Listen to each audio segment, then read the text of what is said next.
Chicago. For Lawbreakers, Lawmakers by David Bernstein and Noah Isaacson. The National Magazine Award judges called this investigation of the close relationship between Chicago lawmakers and gang leaders brave, original, and thorough. The result is a dramatic portrait of a city where I scratch your back, you scratch mine really means I win elections, you whack rivals. GQ. For 18 tigers, 17 lions, 8 bears, 3 cougars, 2 wolves, 1 baboon, 1 macaque, and 1 man dead in Ohio by Chris Heath. A faithful recreation of the carnage in Zanesville, Ohio that left 50 animals and their owner dead, this sharply written article brings unexpected insight. With the courage to think deeply, Chris Heath explored the meaning of this lurid tale. In the end, his story is simply unforgettable. HARPER'S magazine. For All Politics is Local, Election Night in Peru's Largest Prison by Daniel Alarcón. While much of Latin America struggles with failed or dysfunctional democracy, it thrives in one unlikely place, a single cell block inside a Lima prison. This report on one campaign season in Block 7 carries the reader from political rallies to final results. All Politics is Local is a victory of both storytelling and democracy. The New York Times Magazine. For Did You Think About the 6 People You Executed by Robert F. Worth.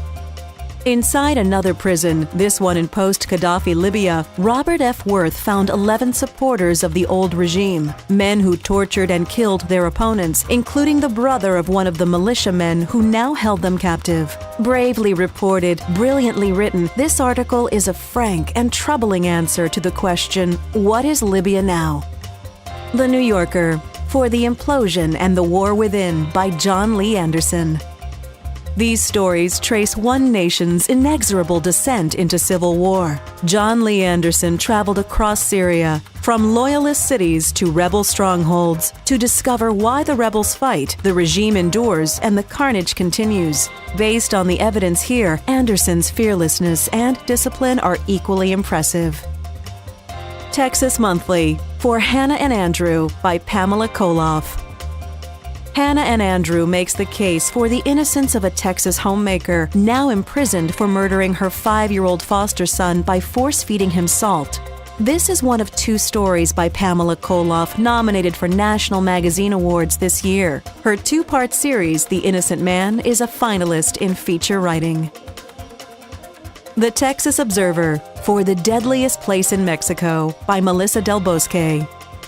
In the small farming communities of the Juarez Valley, not far from the U.S. border, Mexican drug cartels are at war. Despite the danger, Melissa Del Bosque went there to report this compelling story, which details the systematic murders of entire families and explains the role of Mexican authorities in causing, not stopping, the bloodshed. I don't know how you pick from that collection of work, but the Ellie for reporting goes to GQ. This is GQ's 7th National Magazine Award in the last 7 years, but it's first for reporting. Accepting the award is the editor-in-chief of GQ, Jim Nelson.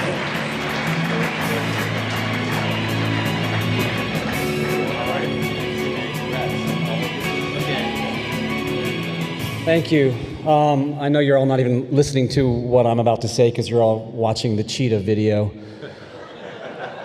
I have waited 9 years to get an award for Chris Heath. This man is, to my mind, one of the best writers working in magazines. I remember when I first hired him and I said something in a probably a media column by Howard Kurtz that he was the greatest profiler that I knew, and he said, "Is that all you think of me as?" And it's so funny because every challenge that you give to that guy, he comes back and just amazes you with the imagination, tirelessness, and insights that he brings back. And it's a story that, as the write-up said, is completely unforgettable. I want to also credit his incredibly imaginative editor, Devin Gordon. And I just want to say one shout out to fact checkers and researchers. I always think about this. The numbers of you who had to listen to the disdain and you know, suffering judgment of Howie Kurtz, you know, when actually it's not those guys that keep you on your toes. It's fact checkers and researchers and reporters. So thank you. That's to them.